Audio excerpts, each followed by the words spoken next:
I don't know how many of you have been students of history or have had interest in history.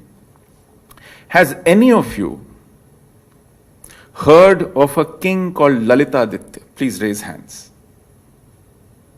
Lalitaditya? 2 hands.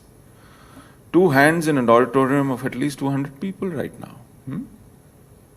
But I'm impressed, sir. Lalitaditya has been a well-kept secret. I've heard of Ashoka the Great, I've heard of Akbar the Great, and Lalitaditya's empire was both these empires put together. And he ruled from Kashmir, that was his capital. In northwest, it went up to the Caspian Sea. In south, it came right up to the Kaveri Basin. In east, it went to Pragjyotish, which is Kamrup, which is Assam. And it coexisted when the Rashtrakutas were ruling Gujarat and Maharashtra. Kannauj emperor used to send obeisance to him. More important, he ruled when Islam was spreading like a frenzy across Central Asia. And you don't talk about him.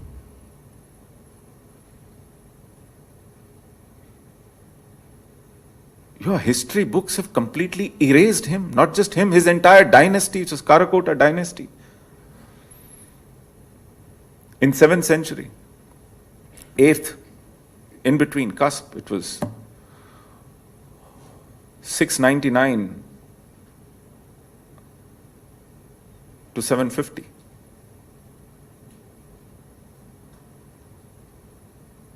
So I wonder, what are we doing to ourselves? And how little we know about ourselves, and we are seeking to decide a few questions which are of far-reaching implication. In what ignorance?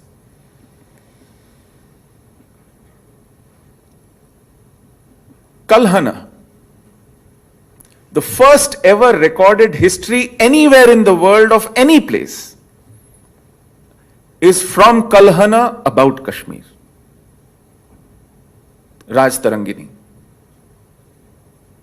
In Sanskrit, the word means literally, Raja is kings and Tarangini is the river. So the river of kings, the way time flowed.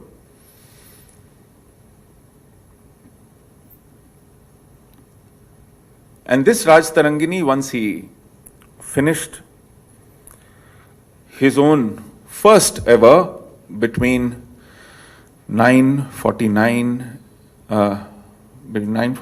and 951, he started from the first king Neel, who was the son of Rishi Kashyapa, who retrieved Kashmir from a huge reservoir of water called Sati Sara.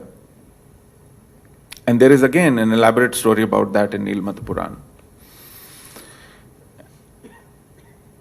But I'm not going to keep you engaged in prehistoric texts and prehistoric issues. It is only to contextualize as to where do you decide the time should start for you to know what Kashmir is or has been about. You can go as far as that. But Rajataranginis were written after Kalhan also. Zonaraj was another who, it was almost like a relay race. Where Kalhan left is where Zonaraj picked up. Where Zonaraj left is where Shrivar picked up. Where Shrivar left, another one picked up, and it went on till 17th century. And it tells you what Kashmir has been through in the medieval period also. Islam came to Kashmir in 1339. As in, the first king ascended the throne in 1339. The first Muslim king. He did not come riding a horse winning a war, no. He had come good 20-25 years earlier. He was given a refuge by the then king Udayandeva. This king came from Swat. Have you heard of the word Swat? a valley in northwest frontier province of Pakistan, 100 kilometers as the crow flies from Kashmir Valley. Part of the Kashmir Janapada, as was then called, from the Mahabharata. Swat, incidentally, is the place where Panini was born. Panini, does the name ring a bell? The father of grammar, Ashtadhyayi, which today also perhaps is the most scientific work on linguistics. That's the land Swat. And who is it known for now? Mullah Radio, Fazlullah, Tehreek-e-Taliban, Pakistan. From that Swat came this noble renegade prince called Shah Mir, because he tried staging a coup there and he failed and he ran for his life, took refuge in this kingdom, and Udayan Dev, could have been any Indian king, gave him refuge. Because he was from the nobility, from the ruling family, he also gave him a place in his council of ministers, probably also gave him some land, some endowments. I can speculate he must have felt that, there is Islam that has reached Swat and they could well be hostile kings there, so it might help to keep someone from that region to know better on your side. By 1339, there were such circumstances that this king was deposed. With the consensus of the nobility, Shah Mir ascended the throne, and he ascended the throne with Raj Tilak and Mantrochar. With all Vedic, Shaiv, traditional ways of ascension. He came up. With him started the Shamsuddin dynasty that lasted 222 years and 25 kings. And once he was in, and he had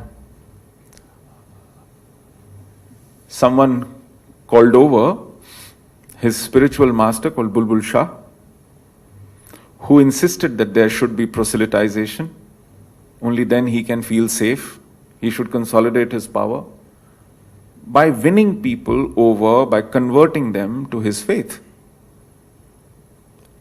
And when king starts professing of faith, it's very easy to win converts. They started winning converts, but it wasn't that easy either. For next 100 years, till 1450, Sanskrit remained the court language. Till 1450, successive generations of kings ascended the throne with Raj Tilak and Mantrochar. Because it was necessary to keep the elite, the noble, the influential people of the society with you. In 1450, the one king who replaced Sanskrit eventually with Persian was the king called Zainul Abidin. We call him Badshah, the great king. We call him Badshah, the great king, because he was not as tyrant as his father. His father was called Sikandar Sultan, with a sobriquet, the Butshikan, the iconoclast. He earned his reputation demolishing temples and demolishing the statuettes in those temples. He is the one who unleashed an extremely barbaric, bloody conversion drive in Kashmir that drove Kashmiri Hindus out. That was the first exodus of Kashmiri Hindus. I don't know how many of you visited Kashmir or Anantnag or a place called Mutton, which was originally Martand, from where it has distorted into the name Mutton, Mattan. It has one of the most magnificent ruins of the Sun Temple there. I don't know if you've seen a film called, what is that film? The last song has this sun temple in Heather. Yes. That temple is Martand Sun Temple.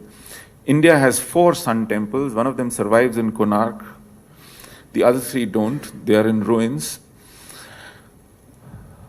Another magnificent sun temple was in Multan, now in Pakistan. One is in Motera in Gujarat. And this one. Sikandar did not have gunpowder and he wanted to demolish it. It is a huge temple with massive stone boulders. Try as he may, he could not demolish it. So what did he do? He dug trenches around it,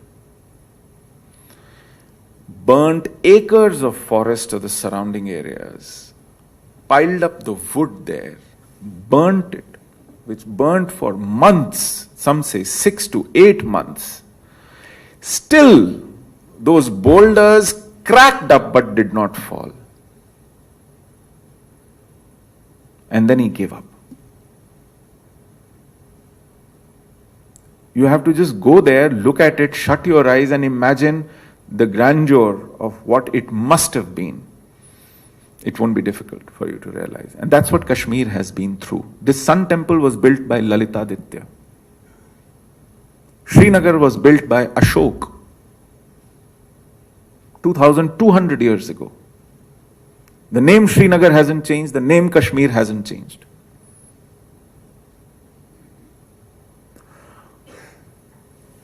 There wasn't much of a treasure to be looted from that temple. It was sheer, I don't know, jealousy or sadism that you could not bear to look at such a magnificent structure which you couldn't call your own. So it must be destroyed. That is what happened